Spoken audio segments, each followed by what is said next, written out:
British east India company ने French company से पौंडीचेरी कब लिया था? ये लिया था 1761 में। काफ़ी इम्पोर्टेंट क्वेश्चन है, कई बार पूछा गया है।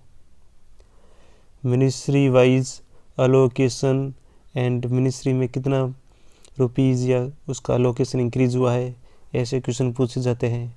तो ये कब आता है? ये बजट, जिस साल एग्ज़ाम हो उसके बजट में ज़रूर आता है, तो ये बजट से कवर करना है। वाइट माउंटेन किसको बोला जाता है? धौलागिरी को। धौलागिरी को वाइट माउंटेन बोला जाता है। नाम से ही पता चल रहा है। धौला मतलब सफ़ेद, धौला का मतलब होता है सफ़ेद। न्यूमेटोफोर्स ये क्या होता है? ये एक रूट का टाइप है, जैसे मैंग्रोव होता है, तो ये होता है वो पानी, ये पानी है, पानी से एक रूट निकलती है ताकि ये ऑक्सीजन ले सके। पानी के अंदर है तो ऑक्सीजन नहीं ले पाएगी, तो बाहर निकलती है पानी के अंदर से। ये पेड़ होता है, पेड़ के पानी चारों ओर पानी है, पानी या मड है, मड से बाहर निकलती है, उसको न्यूमेटोफोर्स बोला जाता है। कैपिटल गेन्स टैक्स ये किस टाइप का है? यह एक डायरेक्ट टैक्स है, और जीएसटी है वो इनडायरेक्ट टैक्स है। ठीक है। जीडीपी एस्टिमेशन में फाइनल प्रोडक्ट लिया जाता है, फाइनल प्रोडक्ट या फिर मार्केटेड प्रोडक्ट। मार्केटेड प्रोडक्ट यानी कि अगर आप घर में हलवा बनाकर खाते हैं, क्या वो जीडीपी में इंक्लूड होगा? नहीं होगा। यानी कि जो हाउस वाइफ्स होती है वो घर में अगर काम करती है तो वो जीडीपी में इंक्लूड होता है? नहीं होता है। जो मार्केटेड प्रोडक्ट होता है, मार्केट तक पहुंचता है, उसी को ही जीडीपी में एस्टिमेशन के लिए काम में लिया जाता है। मान लो अगर आपने घर में चेयर बनाई, खुद ही बनाई है और खुद ही यूज कर रहे हैं, तो क्या वो जीडीपी में कैलकुलेट होता है? नहीं होता है। ये बहुत ज़्यादा इम्पोर्टेंट है। 16 महाजनपदास और उनकी कैपिटल्स याद रखना, और जितना हो सके उसकी लोकेशन भी याद करो कि कहाँ पर है। कुरु महाजनपद है, मगध जनपद कहाँ है, वाजी कहाँ पर है, ये सब पूछे जाते हैं। तो बहुत ही ज़्यादा इम्पोर्टेंट है, कई बार क्वेश्चन पूछा जा चुका है। ताम्रलिप्ति ये गुप्ता एरा के टाइम था। ठीक है। और ये कैपिटल हुआ करती थी सुहमा किंगडम की। ये पड़ता है वेस्ट बंगाल में, और वहाँ पर एक पोर्ट सिटी है, यानी कि एक पोर्ट हुआ करता है। ताम्रलिप्ति क्या था? तो एक पोर्ट हुआ करता था, गुप्ता एरा के टाइम था, और ये कैपिटल था सुहमा किंगडम का। ये भी क्वेश्चन कई बार पूछा जाता है। जिस साल अगर एग्ज़ाम है, तो अगर किसी स्टेट में इलेक्शन हो रहे हैं, 4-5 स्टेट में इलेक्शन हो रहे हैं, तो पूछा जाता है कि कौन से स्टेट में इलेक्शन नहीं हुए हैं, और नए सीएम किसी स्टेट के बनते हैं या यूनियन टेरिटरी के बनते हैं, तो ये भी पूछा जाता है। तो ये भी ज़रूर ध्यान रखें। द सीक्रेट ऑफ द वेदा ये बुक है, ये किसने लिखी थी? श्री अरबिंदो ने लिखी थी। श्री अरबिंदो, इन्होंने फ्रीडम फाइटर के रूप में भी काम किया था और बहुत ज़्यादा कंट्रीब्यूशन दिया था। बाद में ये फिर ये सीक्रेट ऑफ द वेदा लिखते हैं। इंडियन सुपर लीग यानी कि इसका मतलब है कि कुछ भी ऐसा कुछ जो क्रिकेट या फिर स्पोर्ट्स से रिलेटेड कोई एक्टिविटी होती है, तो इस टाइप से क्वेश्चन पूछा जाता है। तो इंडियन सुपर लीग का क्वेश्चन पूछा गया है, इसका मतलब स्पोर्ट्स से इस टाइप की आपको ध्यान रखना है। आईपीएल भी ध्यान रखना है। ठीक है। थीम्स ऑफ डेज ये पूछी जाती है, जैसे इंटरनेशनल मदर अर्थ डे, उसकी जिस साल एग्ज़ाम होता है उस साल की थीम क्या होती है, ये पूछा जाता है, ध्यान रखना। अभी 2023 चल रहा है, तो 2023 में कोई भी ऐसा स्पेशल डे आता है, बायोडाइवर्सिटी डे, तो उनकी थीम पूछी जाती है। 11th यानी 11वीं फंडामेंटल ड्यूटी जो आर्टिकल 51A में आती है, कब ऐड की गई थी? कई बार पूछा गया है। ये 86th कॉन्स्टिट्यूशनल अमेंडमेंट एक्ट था और ये 2002 में ऐड की गई थी। ठीक है, कई बार कन्फ्यूजन होता है इसलिए याद कर दो। 11th है ना, तो 1 + 1 क्या होता है? 2 होता है, इसलिए 2002 हो गया है।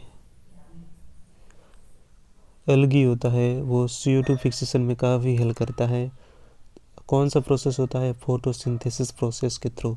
और कितना करता है? लगभग एट लीस्ट 50% CO2 फिक्सेशन में एल्गी करता है। काफ़ी इम्पोर्टेंट है, इस टाइप का UPSC में भी पूछा जाता है क्वेश्चन। तो गत्तम क्या होता है? ये एक मटके की तरह होता है, मिट्टी का बना हुआ होता है और ये इंस्ट्रूमेंट है, यूज किया जाता है गत्तम। गजन या फिर शिव गजन एंड जगदाधत्री पूजा कहाँ होती है? ये वेस्ट बंगाल में होती है। और कल्पतरु उत्सव, ये जो स्वामी विवेकानंद द्वारा चलाया जाता है,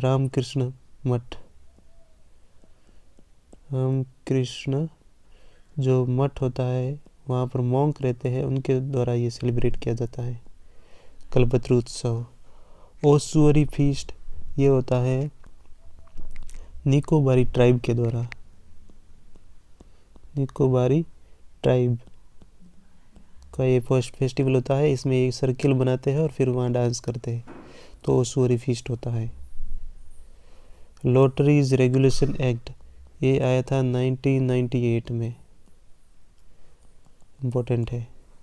यानी कि कोई भी ऐसा कोई एक्ट आता है, जैसे चिट फंड एक्ट या कोई भी ऐसा एक्ट आता है तो क्वेश्चन बनता है। न्यूमेरिकल टेक्सोनॉमी ऑफ प्लांट्स किसके बेसिस पर होती है? ऑल कैरेक्टरिस्टिक्स के बेसिस पर होती है, टिक्स। ठीक है। नेशनल एम्बलम कब लिया गया था? ये 26 जनवरी को लिया गया था। 26 जनवरी भी आने वाला है, साल था 1950, बस यही फ़र्क है। अभी 2023 चल रहा है। तो कौन सा अभी जो रिपब्लिक डे आएगा, कौन से नंबर का आएगा? कमेंट में लिखें।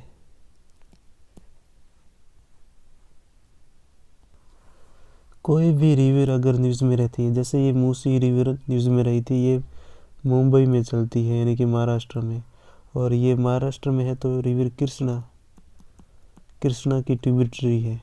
रिवर कृष्णा की ट्रिब्यूटरी है मूसी रिवर।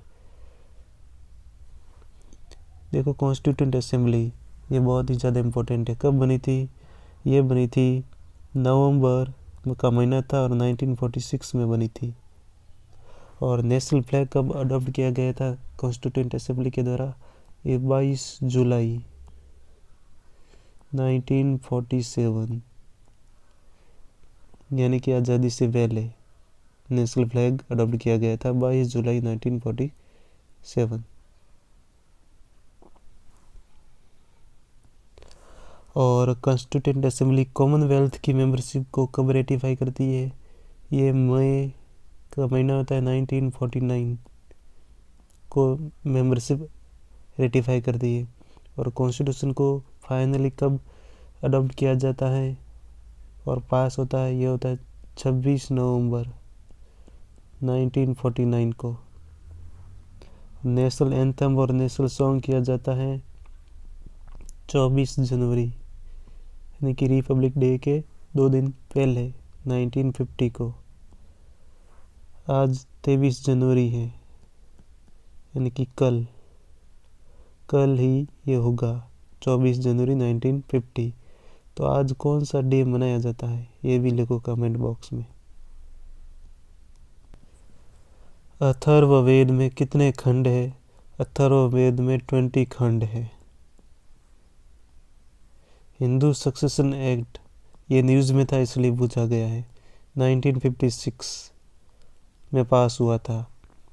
और अगर मान लो कोई महिला है, मान लो ये हस्बैंड है, ये वाइफ है, वाइफ की मान लो कोई प्रॉपर्टी है और वाइफ ने किसी के नाम नहीं की है वो प्रॉपर्टी, तो वो अगर बिना नाम की हुई वाइफ अगर वाइफ मर जाती है तो वो प्रॉपर्टी किसकी होगी? वो हस्बैंड की प्रॉपर्टी होगी, न कि इसके डॉटर या फिर सन की। ठीक है, हस्बैंड की प्रॉपर्टी होती है। और अगर कोई भी गवर्नमेंट स्कीम न्यूज़ में है तो वो इम्पोर्टेंट है। अरिका मेडू, ये एक पोर्ट हुआ करता था, पोर्ट सिटी हुआ करती थी पौंडीचेरी में, और इसी के साथ हम रोमन के साथ ट्रेड करते थे, तो काफ़ी इम्पोर्टेंट बन जाता है क्वेश्चन, एंशिएंट हिस्ट्री का है। अरिका मेडू एक पोर्ट सिटी हुआ करती थी पौंडीचेरी में, और रोमन के साथ हम ट्रेड करते थे। इलेक्शन कमीशन ऑफ इंडिया मैंने अच्छे से पॉलिटी में करवाया है, आर्टिकल 324 टू 329 तक है, काफ़ी इम्पोर्टेंट है, हर बार क्वेश्चन आता है। साल्ट मार्च हुई तो गांधी जी को जेल हुई, फिर गांधी जी को 1931 में रिलीज़ किया गया। गांधी जी रिलीज हुए तो कांग्रेस के लीडर कहाँ पर मिले थे? ये इलाहाबाद में मिले थे। काफ़ी इम्पोर्टेंट है, मॉडर्न हिस्ट्री का क्वेश्चन है। चीफ जस्टिस ऑफ इंडिया अभी कौन है? कमेंट बॉक्स में लिखो। प्लेयर्स, कोई भी प्लेयर्स होता है और उसका कौन सा स्पोर्ट है, जैसे नीरज चोपड़ा है, नीरज चोपड़ा, इसका स्पोर्ट कौन सा है, तो ये इस टाइप के क्वेश्चन पूछे जाते हैं। मकरविलाकू फेस्टिवल ये केरल में मनाया जाता है, तो इसमें इस टाइप का न्यूज़ में था ये मकरविलाकू फेस्टिवल, तो इसलिए यह पूछा जाता है। पेट्रोल है, पेट्रोलियम प्रोडक्ट के साथ क्या कौन सी चीज़ आती है जिससे कि इंजन में काट लग जाता है या फिर कोरोजन होता है, तो ऑब्वियसली पेट्रोल में आता है सल्फ़र, इसलिए लो जिसमें सल्फ़र की क्वांटिटी कम होती है वो हम पेट्रोल खरीदते हैं। इसलिए जो वेनेजुएला वगैरह रहते हैं वहाँ से पेट्रोलियम हम कम खरीदते हैं या नहीं खरीदते हैं, वहाँ पर सल्फ़र की क्वांटिटी ज़्यादा होती है। और सऊदी अरबिया है, यहाँ पर अच्छी क्वालिटी का मिलता है, उसमें सल्फ़र की क्वालिटी कम होता है।